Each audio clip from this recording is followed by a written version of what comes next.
السلام عليكم ورحمة الله وبركاته.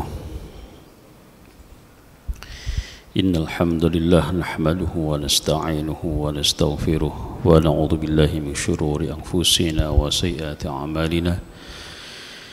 أشهد أن لا إله إلا الله وحده لا شريك له وأشهد أن محمدا عبده ورسوله لا نبي بعده. اللهم صل وسلم وبارك على سيدنا محمد وعلى آله وأصحابه أجمعين، أما بعد. قال الله تعالى في كتابه الكريم: أعوذ بالله من الشيطان الرجيم، بسم الله الرحمن الرحيم.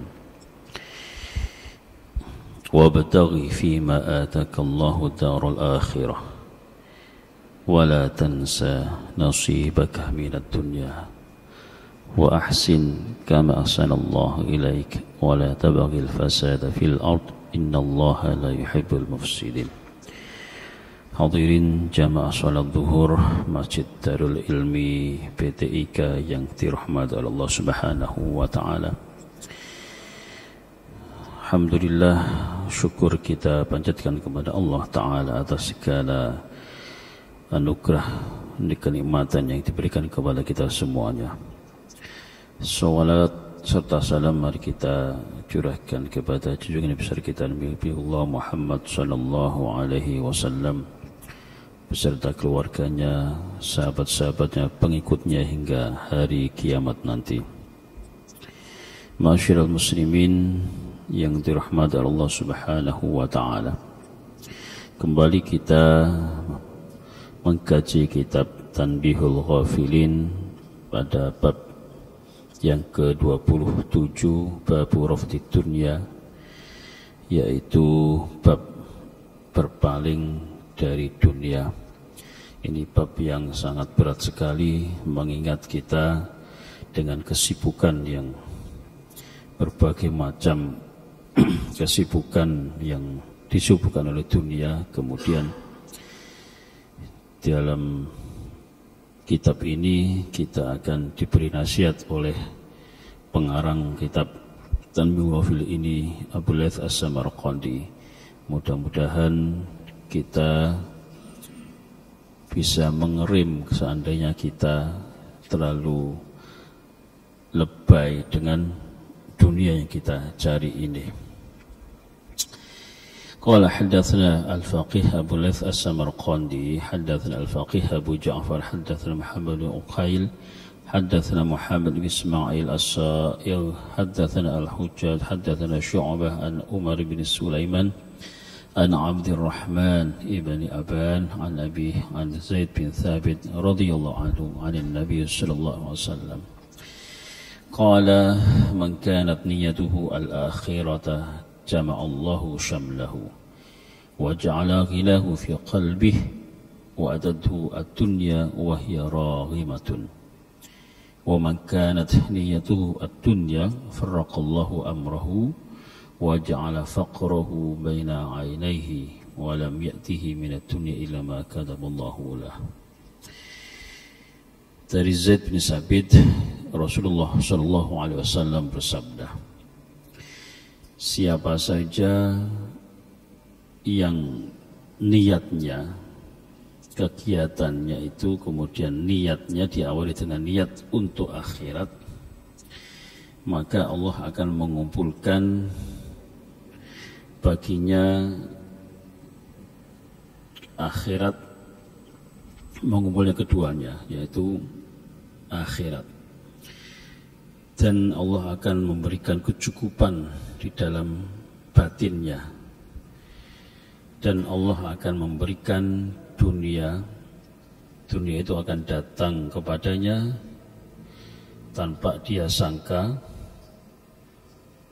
Wa man kanat niyyatuhu ad-dunya, tetapi siapa saja yang kegiatannya itu memang tujuannya adalah untuk dunia, maka Allah akan memisahkan urusannya itu, dan Allah akan menjadikan hatinya itu fakir,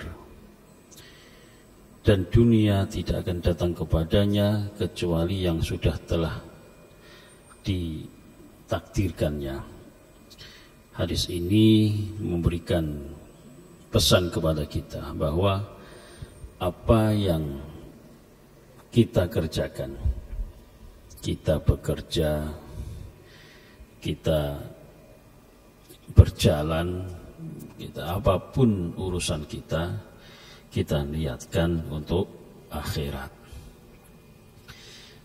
Nah, ketika niat itu kita niatkan untuk akhirat, maka Allah akan datangkan kepada kita dunia juga ngikut.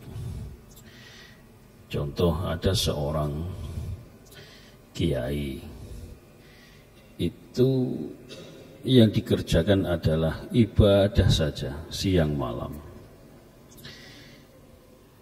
Siangnya untuk memberikan datang tamu, memberikan nasihat. Malamnya beliau kiai ini ibadahnya jam 10 sudah menghadap kepada Allah Ta'ala. Yang kita lihat, kiai ini kemudian tanpa kelihatan nampak di mata tidak bekerja seperti yang kita lakukan, tapi dunia mengikutinya. Apa yang menjadi hajatnya itu sudah langsung Allah berikan. Lah, ini yang dimaksud bahwa apa yang kita niatkan itu untuk akhirat, dunia pun akan ngikut.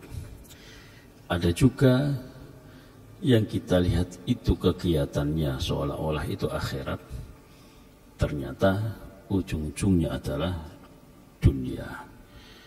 Contoh, ada di suatu tempat di provinsi, misalkan perlombaan musabaqah tilawatil Quran, jadi perlombaan hafalan Al-Quran. Karena dituntut dari masing-masing kafilah, kemudian yang menuntut itu adalah bupati atau wali kota, masing-masing menuntut supaya dapat juara nomor 1, sehingga bawahannya pun bingung. Akhirnya berbagai cara dilakukan, sehingga cara-cara yang tidak dibenarkan oleh agama dilakukan, mendekati dewan hakim dengan macam-macam. Tidak hanya itu, dengan urusan gaibnya juga dilakukan. Lah, itu kelihatan urusan akhirat, tetapi ternyata itu adalah urusan duniawinya lebih kuat. Sehingga yang kafilah ini kemudian menghajar kafilah yang lain ketika tampil supaya gimana caranya tidak bagus. Lah, itu sudah larinya kepada urusan duniawinya lebih kuat. Maka janji Allah, yang didapat hanya dunia saja. Tapi kalau kita niatkan semuanya untuk akhirat, kita bekerja ke kantor untuk akhirat, maka Allah akan memberikan lebih dari itu.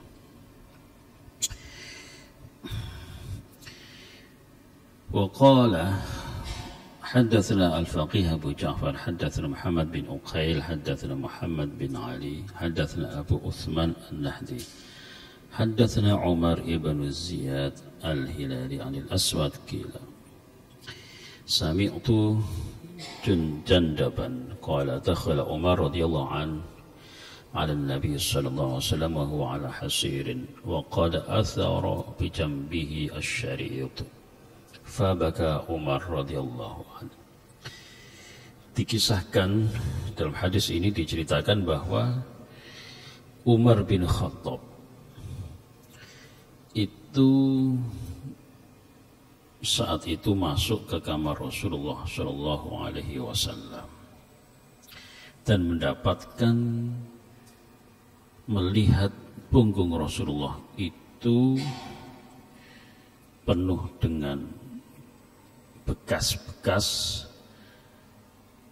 apa namanya itu seperti sisir. Jadi sisir itu kan garis-garis itu. Jadi punggungnya Rasulullah itu ngecap garis-garis tikar, karena Rasulullah tidurnya bukan di kasur tetapi di atas tikar yang lusuh. Fabaka Umar radhiyallahu anhu. Maka saat itu Umar menangis melihat Rasulullah SAW sebagai utusan Allah dan juga pemimpin umat Islam ternyata tidurnya hanya di atas tikar, tidak di kasur yang mewah.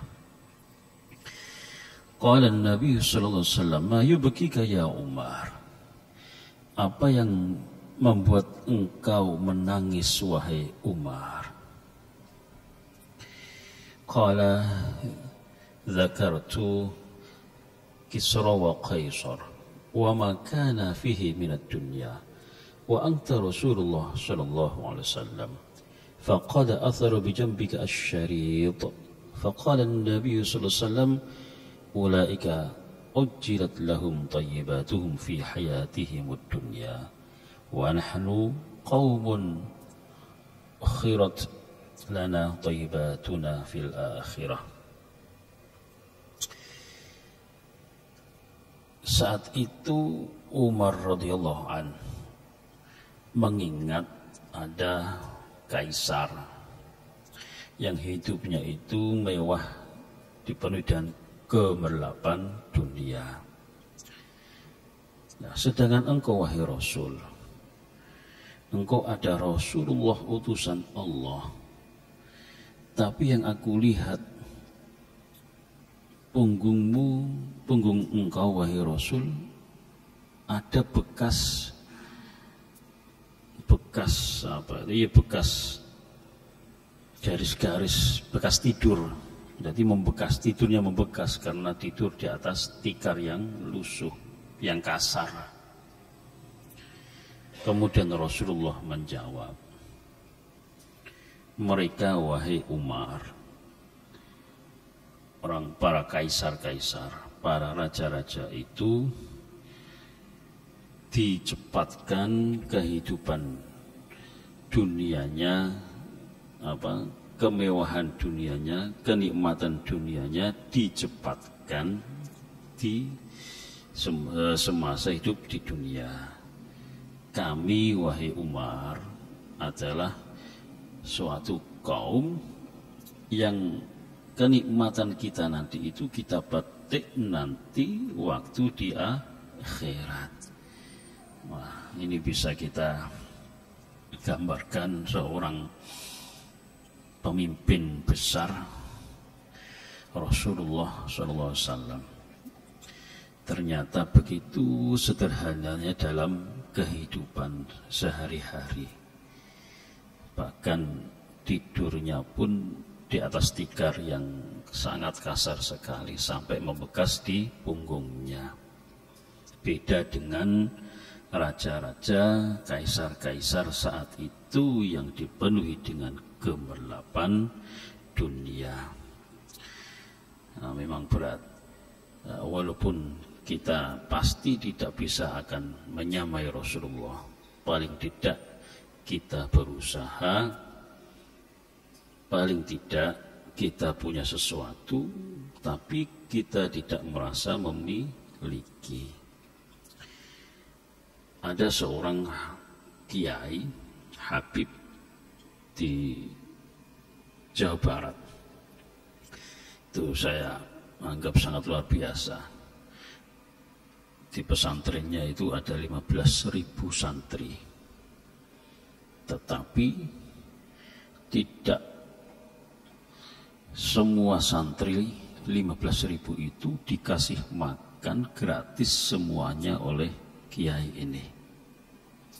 Dan hebatnya lagi guru-gurunya juga digaji melebihi gaji-gaji tetangga-tetangga sekolah-sekolah desanya. Dan hebatnya lagi kehidupannya untuk dirinya sendiri sangat-sangat sederhana. Ketika kita masuk, kita pikir itu bisa mengasih makan setiap hari 15.000 santri dengan gratis tanpa dipungut biaya. Kita pikir kehidupannya mewah. Pas ketika kita datang ke rumahnya, sowan, Masya Allah, kehidupan yang sangat sederhana sekali. Inilah barangkali luar biasa. Mampu kalau kita hitung-hitung sehari itu bisa berapa miliar itu ngasih makan. Tapi hidupnya sederhana sekali. Nah ini memiliki semuanya, tetapi tidak merasa memiliki. Artinya jiwanya, hatinya mampu menundukkan dunia di bawah kakinya. Tidak disetir oleh dunia. Maka sungguh sangat luar biasa sekali.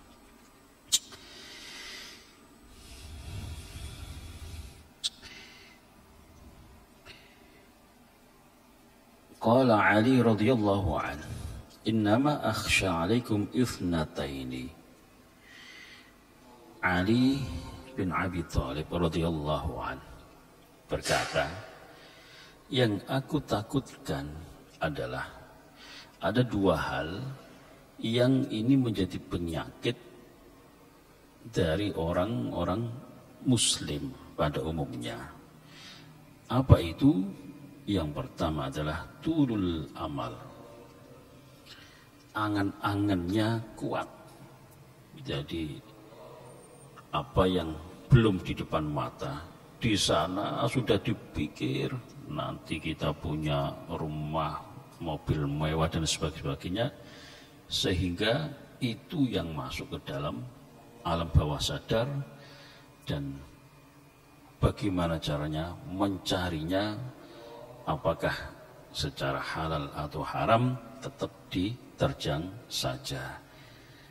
Yang kedua, wa itba'ul hawa, kata Ali, yaitu mengikuti hawa nafsu yang jelek. Fa'inna tulal amali yang sa'al akhirah, bahwa orang yang senangnya panjang angan-angannya, jadi mikirnya dunia itu terlalu dalam, yang sal akhirah itu akan membuat lupa dengan kehidupan akhirat. Contoh, ketika orang sudah senang dengan dunia, orang akan disibukkan dengan dunianya sehingga lupa dengan akhirat. Sholat 5 waktu saja kadang-kadang sampai tertinggal. Nah, mau sholat duhur, wah diajak menanggung lagi menyelesaikan tugas. Setelah duhur macam-macam sibuk sampai lupa dengan kewajiban kepada Allah Ta'ala. Wa itba'ul hawa yudillu 'anil haqq. Ketika hawa nafsu itu sudah berada di depan, maka yudillu 'anil haqq. Hawa nafsu itu mampu untuk menyesatkan manusia dari kebenaran. Wa inna dunya qad irtahalat mudabbiratun wal akhiratu qad atallat muqbilatun wa likulli wahidatin minha banun fakunu min abna'il akhirah wa la takunu min abna'id dunya. Dunia itu sudah terjadi sudah kita titi yang lampau, dan akhirat nanti akan kita cari, akan menyambut kita. Masing-masing mempunyai anak. Maka jadilah min abna'il akhirah wa la takunu min abna'id dunya. Jadilah anak akhirat, jangan menjadi anak-anak dunia. fa innal yawma amalun wala hisabun wa inna ghadan hisabun wala amal. Maka ketika hidup dunia saat ini, amalun wala hisab, kita beramal tanpa dihisab. Tapi ingat, besok nanti di akhirat itu ada namanya hisab wala amalun. Di akhirat nanti kita selesai beramal, yang ada adalah hisab saja. Kita dihitung amal kita nanti waktu itu di dunia, dihitung, ditimbang oleh Allah Ta'ala. Kira-kira berat mana nih amal untuk akhirat atau hanya sekedar dunia saja. Aktsiru minal amali fi hadzal yaum.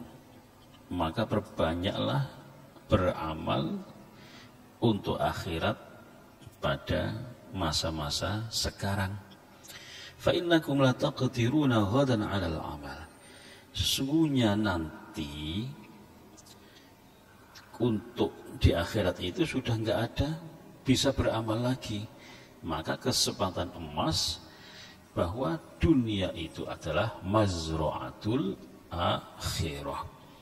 Kita hidup di dunia ini sesungguhnya diperintahkan oleh Allah Ta'ala, wa ma khalaqatul jinna wal insa illa liya'budun. Apapun yang kita kerjakan saat ini, maka kita niatkan untuk ibadah kepada Allah Subhanahu wa Ta'ala, sehingga kita bisa memperbanyak amal ibadah kita untuk bekal ke akhirat. Hadirin jamaah sholat duhur Masjid Darul Ilmi yang dirahmati Allah Subhanahu wa Ta'ala. Demikian kajian kita pada kesempatan kali ini. Mudah-mudahan ada manfaatnya bagi al-faqir dan juga jamaah sekalian, sehingga kita bisa mengerem tentang urusan dunia supaya tidak berlarut-larut kita terjerumus ke dalam kehidupan dunia. Maka mulai sekarang kita berbenah diri, apa yang kita lakukan kita niatkan untuk Allah Subhanahu wa Ta'ala. Demikian, kurang lebihnya maaf. Wal-afu minkum. Wassalamualaikum warahmatullahi wabarakatuh.